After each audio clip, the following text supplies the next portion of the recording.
ഗുരുവായൂരപ്പൻ്റെ കുളമാണ്. ഞങ്ങളാണ് അവിടെ കുളിക്കുന്നത്. അന്യജാതിപ്പെട്ട ഒരാൾ അത് തൊട്ടാൽ അശുദ്ധമാവും. പിന്നെ ആദ്യം തൊട്ട് ശീവേലികളും പൂജകളും ആരംഭിക്കണം.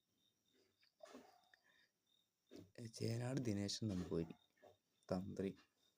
നീ പോ മോനെ ദിനേശ. ഇതിൽ പറയുന്നുണ്ട് അന്യജാതിയിൽപ്പെട്ടതാണ്.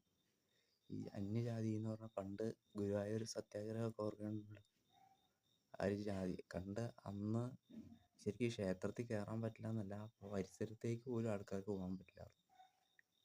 അത് 100 മീറ്റർ അകലെങ്കിലും മാറി നടന്നു.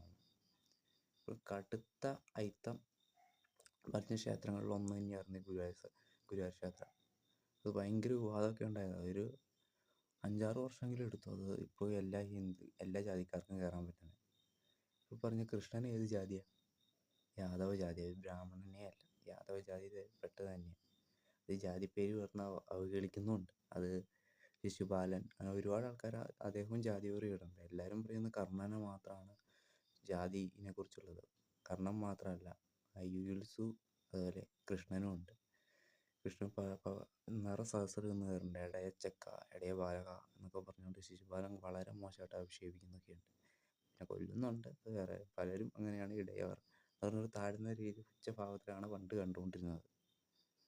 അപ്പം അങ്ങനെ നോക്കുവാണെങ്കിൽ ഭഗവാൻ നീരാട്ടുന്ന കുളം അശുദ്ധിയാവില്ലേ? ഓരോന്ന് ഇറങ്ങിക്കോളും. പിന്നെ പറയുന്നത് ഭയങ്കര ഏറ്റവും വരുമാനമുള്ള ക്ഷേത്രം. ഇതെല്ലാം ഹിന്ദുക്കളുടെ കയ്യിൽ നിന്ന് കിട്ടുന്ന പൈസയാണോ? അല്ല, ഓരോ ക്രിസ്ത്യൻ മുസ്ലിം ഇങ്ങനെയൊക്കെ മാറി മാറി വരുന്ന പണമാണ് അവിടെ ക്ഷേത്ര കോടികളായിട്ട് കിട്ടുന്നത്. ഒരു വരുമാനമുള്ള ക്ഷേത്രങ്ങളിലൊന്നാണ് കേരളത്തിലെ ഗുരുവായൂർ. പറയുമ്പോൾ അങ്ങനെ നോക്കുമ്പോൾ എല്ലാം അശുദ്ധി തന്നെയാണ്. ഏറ്റവും അശുദ്ധി താങ്കളെ പോലുള്ള ആൾക്കാരാണ്. മനുഷ്യന്മാരാണ് അശുദ്ധി.